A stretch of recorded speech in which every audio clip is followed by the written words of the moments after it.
is one of the things that made Marx wrong was, see, Marx believed that capital would flow into the hands of fewer and fewer people, and that the dissociation between the rich and the poor would become more extreme as capitalism developed. And like so many things that Marx said, it's kind of true. It's kind of true in that the distribution of wealth, and in fact the distribution of anything that's produced, follows a Pareto pattern. And the Pareto pattern basically is that a small proportion of people end up with the bulk of the goods. And it isn't just money. It's anything that people produce creatively ends up in that distribution. And that's actually, the economists call that the Matthew principle, and they take that from a statement in the New Testament, and the statement is, to those who have everything, more will be given, and from those who have nothing, everything will be taken. And it's a map of the manner in which the world manifests itself, where human creative production is involved, and the map seems to indicate that as you start to produce and you're successful, the probability that you will continue to be successful or accelerate increases as you're successful. And as you fail, the probability that you will fail starts to accelerate. So your progress through life looks like this, or like this, something like that. And the reason that Marx was right was because he noted that as a feature of the capitalist system. The reason that he was wrong is that it's not a feature that's specific to a capitalist system.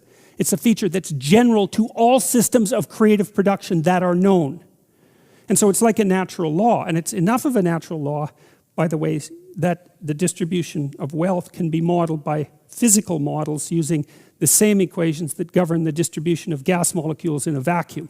So it's a really profound, it's a fundamentally profound observation about the world, way the world lays itself out.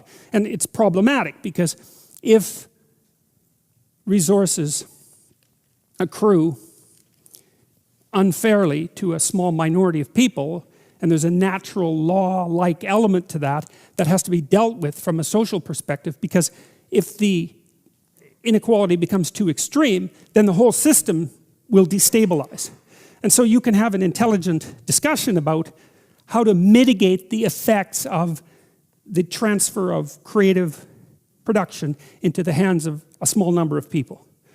Now, the other reason, however, having said that, the other reason that Marx was wrong, there's a number of them.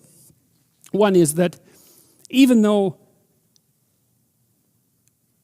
creative products end up in the hands of a small number of people, it's not the same people consistently across time. It's the same proportion of people. And that's not the same thing.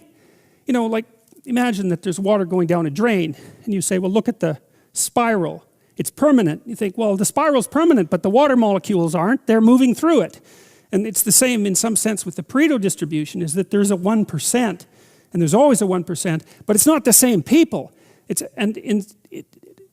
The stability of it differs from culture to culture, but there's a lot of movement in the upper 1%, a tremendous amount of movement. And one of the reasons for that movement is that things get large, and then they get too large, and then they collapse. And so, in 2008, when the politicians said, too big to fail, they got something truly backwards, as far as I can tell, and that was, it was a reverse, the statement was reversed. It should have been, so big it had to fail.